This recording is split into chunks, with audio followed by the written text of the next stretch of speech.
Bonjour à toutes et à tous. Aujourd'hui, le tutoriel abordera les petits plus. Bref, ces logiciels qui ne sont pas indispensables pour la réalisation d'un tutoriel, mais qui nous facilitent la tâche.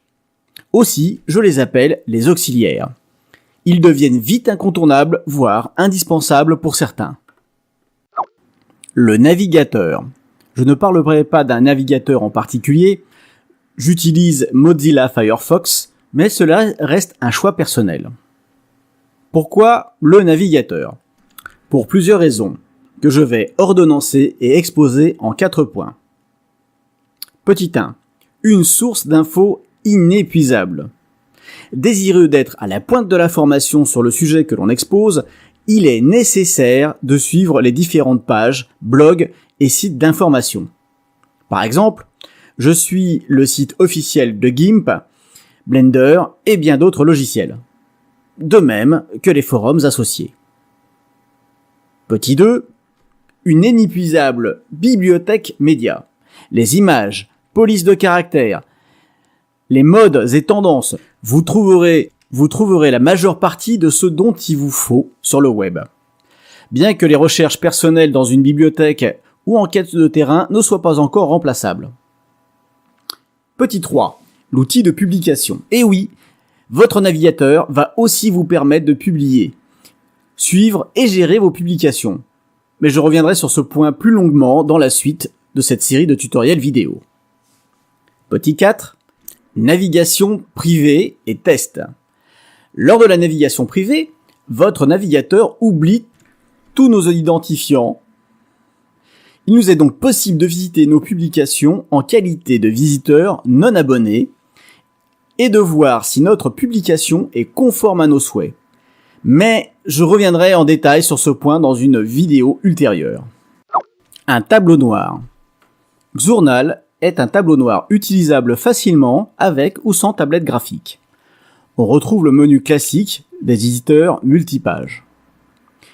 Si vous êtes sous Windows, je vous renvoie à cette vidéo où vous trouverez votre bonheur avec le logiciel PointOffice. Poursuivons avec Xournal. Le petit plus de ce logiciel est que l'on peut importer une image ou capture d'écran pour la commenter. Voici par exemple l'utilisation du logiciel de capture d'écran que je vous ai présenté précédemment, agissant en osmose avec Xournal. Je prends une capture de ma fenêtre et la place dans le presse-papier. Je viens à l'aide de la fonction iDouane placer mon image sur la feuille de travail de Xournal. Il est possible, grâce à des outils simples, de écrire ou dessiner librement. La tablette graphique est grandement appréciée dans ce cas. De gommer, de surligner, de taper du texte, de dessiner librement et rectifier la forme.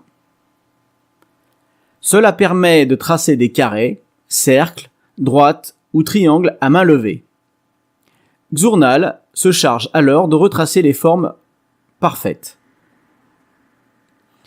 L'outil règle permet de tracer des droites à partir de 2 points précis.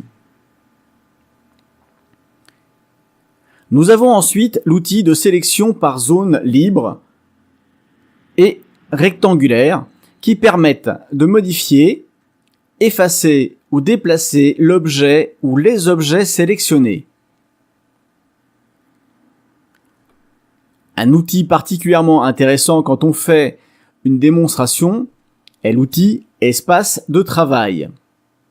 En effet, il crée une zone de travail supplémentaire à l'endroit souhaité. Et ceci, sans destruction des schémas et données déjà présents sur la feuille. L'outil main permet de se déplacer sur la feuille. Vous pouvez exporter la ou les feuilles au format PDF. Le logiciel étant très intuitif, je vous laisse le loisir de le découvrir par vous-même. Paramètres du système. Petit 1. Un fond d'écran à votre marque. Cela paraît tout bête, et pourtant vous allez passer des heures à filmer votre écran. Profitez de cela pour mettre votre marque ou logo comme image de fond d'écran. De plus, la copie de votre vidéo n'en sera que plus difficile à mettre en cause. Petit 2. La touche contrôle permet de matérialiser la position du curseur de votre souris à l'écran par la diffusion de petites vagues concentriques. Un prompteur. Je vous ai présenté, lors d'un ancien tutoriel, un prompteur fonctionnant uniquement sous Windows. Aujourd'hui, je vous en présente un multiplateforme, Easy Prompter. Il existe 2 versions. Je lui préfère la version portable, car plus réactive. Cette version se présente sous forme d'une page HTML qui se lance dans votre navigateur. Je vous rappelle que vous pouvez basculer celui-ci en plein écran ou fenêtré avec la touche F11 pour un plus grand confort. Pour obtenir la version portable, il suffit d'enregistrer la page sur votre ordinateur à l'aide du menu contextuel de votre navigateur. La première fenêtre vous invite à saisir votre texte, mais il supporte le copier-coller. Voici mon texte que je sélectionne dans l'éditeur, puis que je colle sur la partie éditeur du prompteur avec la combinaison de touches CTRL plus V. Vous trouverez ici les réglages de la taille de police, le réglage de la vitesse de défilement du texte, la mise en majuscule de l'ensemble du texte. Une fenêtre de prévisualisation vous aide pour la mise au point. La mise en miroir du texte afin de projeter au travers d'une glace à 45 degrés. Pour démarrer le promptage, je clique sur le bouton Start Prompter. Le programme bascule dans une nouvelle fenêtre dans laquelle nous avons le texte à lire et une barre de commande détachable en pied de page. La barre se décompose en 4 parties. Jog permet le pilotage du texte avec ses boutons de lecture, pause, avance et recul rapide et la touche Stop qui remet le texte sur la première ligne. Il est à noter que la fonction lecture, pause peut être activée avec la barre espace de votre clavier. Speed pour le réglage de la vitesse de défilement du texte. Font pour la taille de la police du texte. Detach pour détacher la barre de commande dans une nouvelle fenêtre de votre navigateur.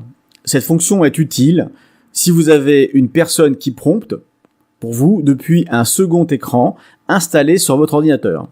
À noter qu'à la fermeture de cette fenêtre, la barre de commande retrouve sa place.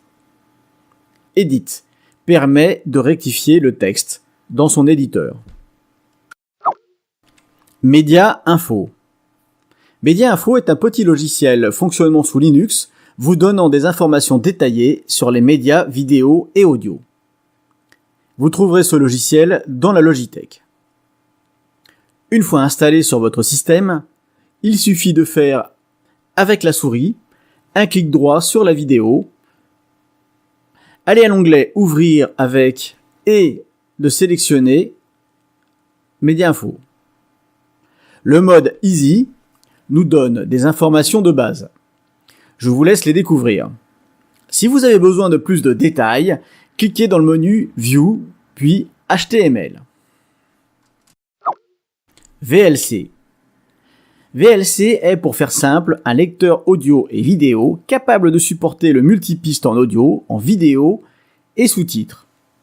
De plus, il peut lire le codec H265 dans sa dernière version et après une mise à jour. Il devient vite indispensable pour contrôler le rendu final de vos productions ainsi que le dérushage. Le dérushage est la première étape de montage d'un programme audiovisuel. Il consiste à sélectionner les séquences à utiliser lors du montage, appelées rush, et à les transférer sur la plateforme de montage.